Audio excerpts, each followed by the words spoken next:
श्री गुरु पुरुषोत्तम channel को आसुथिबा भाई और माँ मान को स्वागत।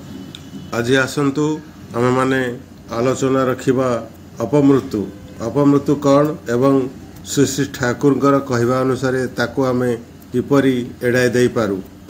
भागवत रे गोटे कथा अच्छी मर्त्य मंडले देह भई देवता हेले भी मरई। ये मर्त्य मंडल रे जी भी जन्म हेब से देह त्याग करिवो अमर रहिबो नहीं शरीर त्याग हब।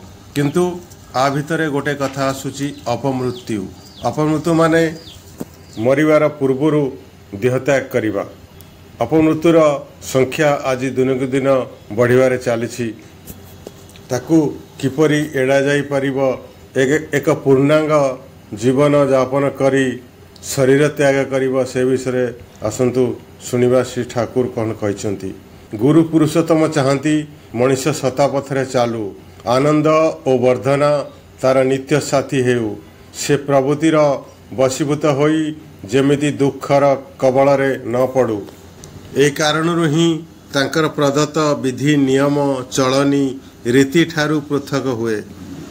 प्रश्न शून्य भाव सेगुड़िक पालन कर चलिले जीवन हेब सहनपटु आसीब शांति और निरापत्ता। आलोचना प्रसंग दिने श्री ठाकुर कहले मोर कथा गुड़िक जदि आपण माने शुणी चलती ताहले आपणकर मृत्यु नाही। तार माने आयु थाऊ थाऊ अपघात मृत्यु हेब नाही।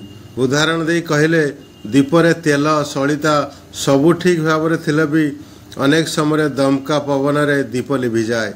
सेमिति आयु थिले भी भ्रांत कदाचारी चलन फल जीवन दीप हठात लिभि जाए। सेहीटा ही अपघात।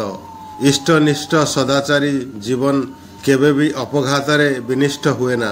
यही भरोसा देइछंती श्री श्री ठाकुर।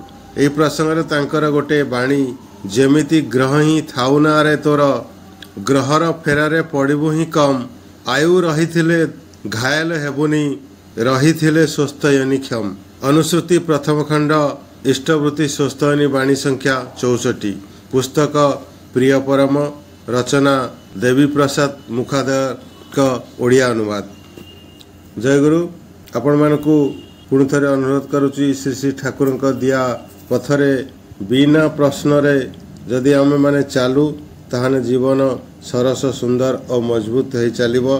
जीवन रे बहुत दुख अशांति एमिति दूरे जीव आमे जानी परिबा नहीं।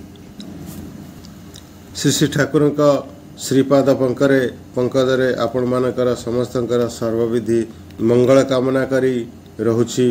वंदे पुरुषोत्तमम वंदे पुरुषोत्तमम वंदे पुरुषोत्तमम।